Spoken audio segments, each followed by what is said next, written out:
witness here. Chapter 2. For whom things did not change. Chapter 2. For whom things did not change centers on three main characters: Setu, Zirigu, and the young doctor, Kwabena. Setu and Zirigu are husband and wife. Zirigu, the husband, is in charge of the government guest house. He lives in the boys' quarters of the guest house and works as only the cook there. He serves his masters with foreign dishes. The place before independence used to be occupied by expatriates. After independence, the big men who serve their community are natives who surprisingly take the same kind of meals taken by the whites. For the first time as a cook, Zirigu is impressed with the acidity and humility of young Dr. Kwabena, who becomes a resident in the guest house. Dr. Kwabena has just been posted there. He appears to love work. This chapter begins with knock on Dr. Kwabena's door. He has told Zirigu to wake him up at 8 o'clock in the morning. Zirigu and Setu, his wife, have noticed the difference between Dr. Kwabena and the others who have ever stayed in the guest house. In the words of Zirigu, this is a strange man. This young master, you can see he is very tired, but he insists that he should be waking up at 8 o'clock. And I wonder what he thinks he can do in a place like this from that hour. He must be one of these people who do not know how to rest, even when they are scholars. This remark from Zirigu exposes the lukewarm attitude of past residents of the guest house to work. Zirigu and Setu do not just admire Dr. Kwabena's hard-working nature, but also his lifestyle. He does not drink at all, and maybe he is a believer. Setu, who is a Muslim, thinks his behavior is like that of a Muslim. Another quality found in him is his little interest in women. Dr. Kwabena, unlike others, has failed to bring in women. Setu is proud of him because he has not been bringing one of those nasty pieces with their heads swollen outside like the meat and feathers of an overfed turkey. Setu takes the day off not to sell again, but to see the doctor. Zirigu and Setu concern themselves with young girls who follow big and old men because of money and material things. The couple agrees that some parents support their daughters to follow men because these parents reap their benefits from their daughters' immoral behavior. Zirigu observes that parents do not fear their children, but it is those big men that they fear. Leaders are found to be those who befriend these young girls. Those who have power can make life uncomfortable for parents who do not agree to give them their daughters. While Setu thinks this behavior is new among leaders, Zirigu tells her that that has always been the case. All women are slaves to our laws. Setu thinks that the society is not safe in the hands of such leaders. She is thankful to God that she do not have a daughter. Setu wishes for the blood of all the big men, but her husband directs her attention to the fact that these big men have families and their relatives love them despite their immoral conduct. Setu grows too passionate about the subject by Zerigu makes her understand the nature of both men and women. Women remain the same, just like men. Setu admits Zerigu's claim and cites Munatu's, whose relatives give her to a big man to get money to build a mansion. Setu despises such big men, such mothers, and such daughters. Meanwhile, Dr. Kwabena fails to wake up after Zerigu's first attempt to wake him up. Zerigu has to end the conversation with his wife to go and wake him up again. When Zerigu finally succeeds, the young doctor thinks Zerigu did not put much effort during the first attempt on his part. Zerigu finds it unusual to wake his master up while he is sleeping.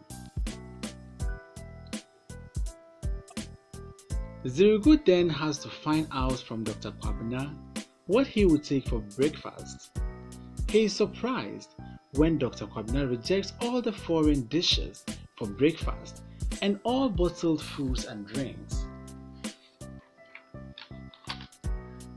Dr. Kwabena considers the eating of such food instead of indigenous ones as slavery. When he insists on taking local foods, Zerigu too maintains that meals such as fried fillets of calf, a braised lamb liver, an escalope of veal with onion, and fried potatoes has been the food he has been preparing for his masters for the past 15 years.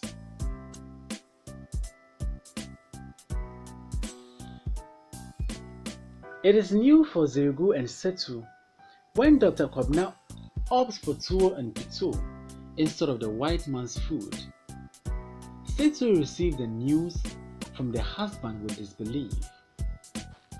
Zerigu, do you think this boy is right in his head?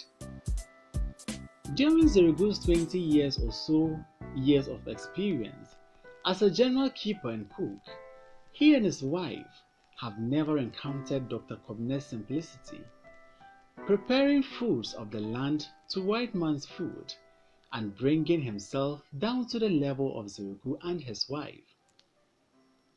Dr. Kwabena's welcome attitude is a call for the elites to abridge the gap between them and the common people. He proves to the couple that he too comes from a similar background. He remembers his experience in Nana's farm and the abundance of vegetables and food crops such as yam and the taste of them. Much as Kwabena wants to eat the local food eaten by the couple, Setu's cooking takes a festive dimension. She is bent on preparing something special because the doctor is going to take some of it. When he tastes the food, he still identifies some unusual flavor that is not akin to what the couple may normally take. He is made to understand that he is likely to suffer frequent urge to free his bowels in the night, as he is not used to taking the local food. Eating the same food with Zerigu and his family that day brings the young doctor and the couple closer. It gives Zerigu the trust and opportunity to reveal his past and his experiences to the doctor. During their conversation that evening, Zerigu literally lectures Dr. Kwabena on various topics. One of such topics is the loss of value, such as respect for age in the past. Zerigu talks about his travel. As a young man, he has enlisted into the army during the World Wars. He traveled to areas such as Burma and Congo to fight without knowing why. However, he was able to learn about the white people. The notion of the supremacy of white people over black people changed because he found white people to be as imperfect and weak as black people. He learned that when white people are hungry, they can fight for food and cheat each other like anybody else.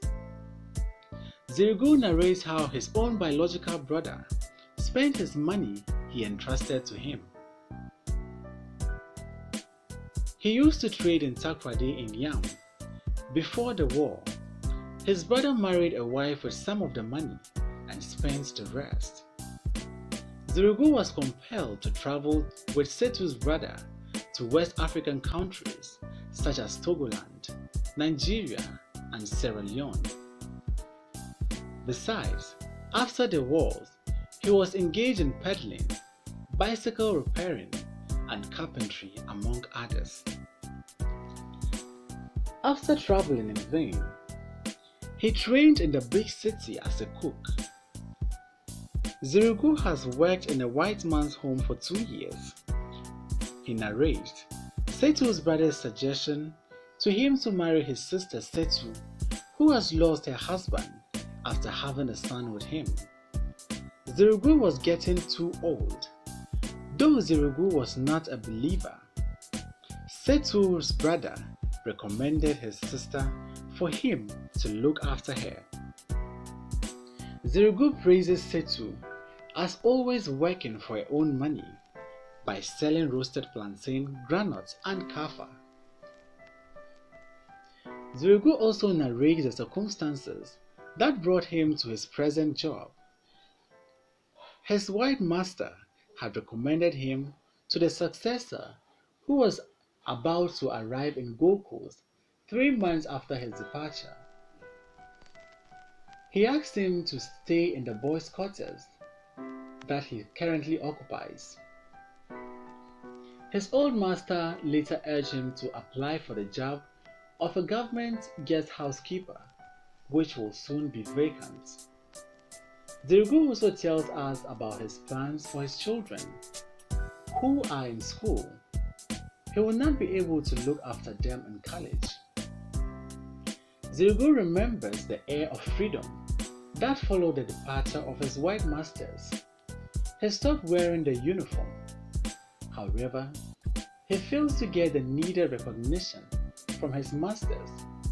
He is quite impressed with the acceptance that is now received from Dr. Kwabena. Dr. Kwabena reminds Zirgu on his earlier promise to tell him something. That gives Zirgu the opportunity to continue to tell him about the former state of the place. He tells the doctor about the expansion work that was done after the freedom and the neglect of the structures. He criticizes the negligence of his own people. He mentions the renovation of his residence, which made him and his family for some time to vacate. Zirgu feels bad about the second-class treatment given to him by the managers of the government guest house, especially for over 10 years. He has kept the place well. Zirgu condemns the so-called big man's notion that a certain class of people do not deserve certain good living conditions. In Zirgu's own words, he remarks, "My own people, who are big men, do not think I should use these good things they use."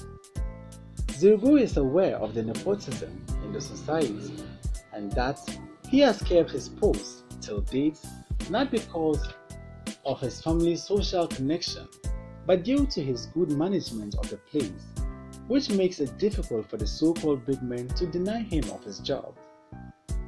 He expresses his plight and wonders at what independence means, for he sees how elusive his country's independence is. The major themes in the story are independence and change, failed leadership, bridging the gap of the elites and the masses, cooking perceived as women's job,